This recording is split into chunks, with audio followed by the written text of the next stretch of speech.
Chapter 14. Chapter 14 Ticketing Program. Section 14.1 Purpose. The OHME ticketing program was created to streamline administrative procedures, cut costs, and reduce regulatory burdens on a person subject to the Federal Hazardous Materials Transportation Law. And currently covers certain violations of which have non-substantial direct impact on safety involving regulatory requirements mandated on federal hazard law. However, OHME is description of modified violation criteria based on problematic and other considerations. The ticketing program affords the respondent opportunity to respond to a violation of the HMR, agreeing to pay significantly reduced penalty and waiving the right of full injunction by the PHMSA Office of Chief Counsel via the civil penalty process described as 49 CFR. Title 49 CFR Part 107, Section 107.3.1, 107.327. Section 14.2. The scope. Some violations which being addressed under the ticket program are listed: failure to conduct hazardous material training and maintain records thereof, manufacture of certain packaging of dot specification manufactured October 1, 1994, and which no longer authorized to do so. Use of certain specifications packaging of October 1st, 1996, when such packaging are no longer authorized. Failure to register as a shipper hazardous material when required, continue to operate under an expired special permit. Failure to file hazardous material in an incident report. Failure to provide closure instruction for closing packaging. Failure to follow manufacturing instruction process of any violation under this program in conjunction with one of the violation injunction indicated above. The most improved OHME enforcement officers and corrective OHME such violations authorized and incorporated when little or no direct impact is on the safe transportation of hazardous materials. Section 14.3 Procedures. 14.3.1 Investigators' Actions. Once you confirm the authorization to process IN rep as a ticket, the action is you can take it very similar to those as enforcement report the following modification. Select the ticket option of the interview and investigator page on the HMIS where its drop down is labeled action. Continue report directed in Chapter 8 of this manual. 14.3.2 Unit Chain Chief Actions. After reviewing approving NINI rep for a ticket, the unit chief and her design prepares the ticket as a minimum.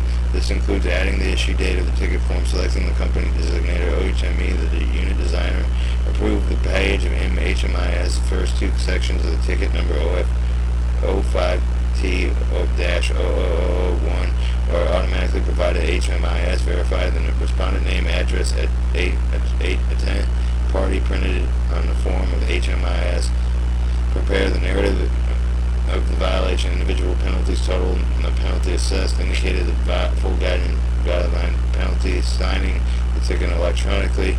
14.3 notification involves in mailing the original ticket along with a copy of the signed enforcement report to the company involved. The ticket is mailed via certified mail with return receipt attached. If new information becomes available when necessity change in a ticket, superseding ticket may be used and see pages 14 to 6. When occurs an issue, the unit must notify the FAA enforcement officers amount of succeeding ticket and any adjustment and suspensive recommendation of sequence number of superseding ticket tracking number having letter S added as a suffix to eliminate confusion of ticket tracking.